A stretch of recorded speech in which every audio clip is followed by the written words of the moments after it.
Assalamualaikum warahmatullahi wabarakatuh. Seperti yang sudah Pak Guru bilang tadi dalam video conference, bahwa pada video kali ini Pak Guru akan menjelaskan materi dan penyelesaian contoh soal yang sudah kalian tulis. Oke, untuk meminimalisir waktu, kita langsung saja.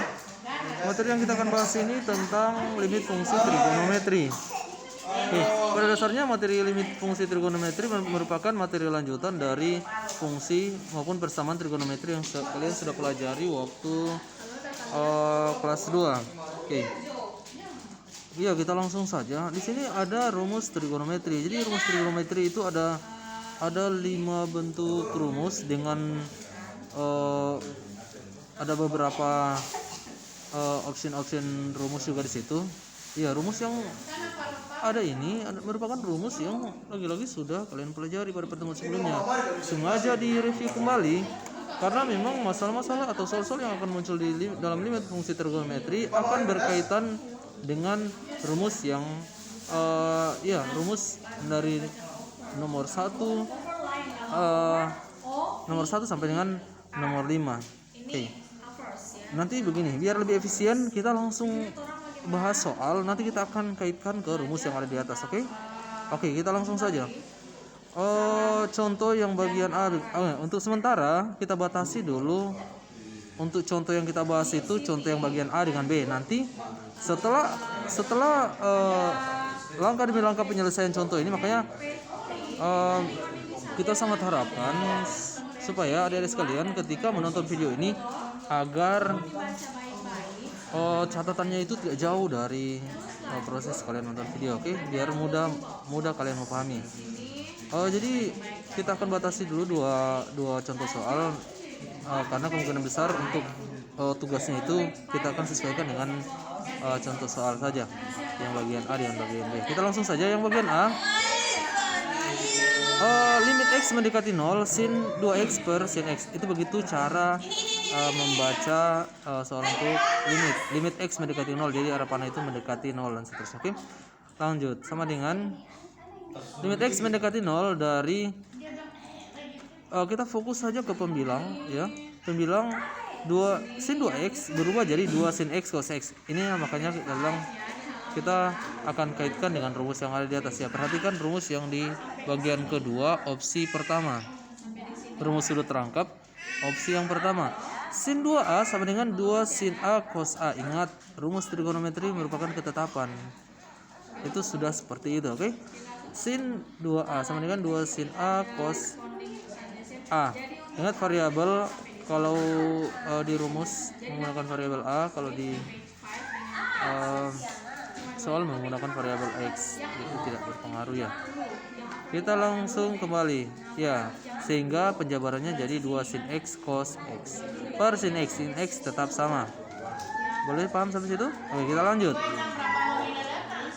Limit X mendekati 0 dari 2 cos X. Ya, perhatikan kenapa jadi 2 cos X. Jadi sin X yang di atas dengan sin X yang di bawah itu dieliminasi, habis, makanya tersisa 2 cos X. Boleh sampai sini? Oke.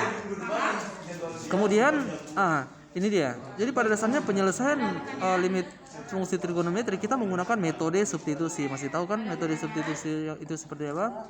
Metode substitusi adalah metode dengan cara kita mengganti variabel dengan angka atau nilai yang sudah diketahui. Di sini nilainya x-nya 0, nilainya 0.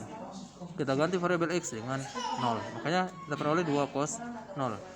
2 kali cos 0 itu 1. Makanya 2 kali 1 sama dengan 2. Oke? Itu hasilnya. Boleh sampai situ? Sekarang bagian B. Limit X mendekati Pi dari, kita batasi dulu. Limit X mendekati Pi dari sin X kurang cos X sama dengan A.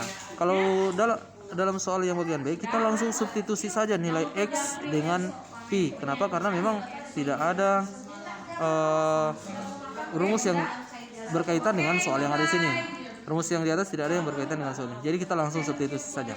Kemudian kita tegaskan juga bahwa nilai Pi itu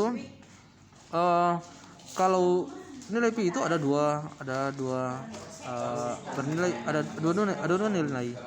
Yang pi yang secara umum kalian tahu itu kan 3,14 atau 22/7. Itu pi untuk lingkaran, menyelesaikan masalah-masalah tentang lingkaran. Cuman kalau pi yang kita gunakan dalam soal kali ini pi untuk sudut, makanya nilainya itu 180. Paham sampai sini? Oke. Kita langsung saja. Sin pi kurang cos pi. Oke. Sin 180 itu 0 kurang cos 180 sama dengan negatif 1. Maka kita peroleh 0 kurang negatif 1. Oke. 0 kurang negatif bertemu jadi positif. Makanya 0 tambah 1. Hasilnya 1. Boleh sampai sini? Oke, jadi untuk sementara dua contoh soal itu dulu yang kita akan bahas. Nanti akan berkembang. Kalau misalnya ada yang mau ditanyakan, akan berkembang di grup pembelajaran lewat WA. Oke? Iya, sampai di sini dulu. Nanti untuk soalnya kita akan kirim lewat grup WA untuk penugasannya. Sebelum kita akhiri video ini, jangan lupa untuk di-subscribe ya. Jangan lupa di-subscribe biar kalian bisa memperoleh notifikasi atau pemberitahuan dari ketika ada video-video pembelajaran lanjutan yang saya akan upload. Oke? Ya, saya akhiri. Terima kasih atas atensinya. Mohon maaf atas segala kekurangan atau salah-salah kata. Wassalamualaikum warahmatullahi wabarakatuh.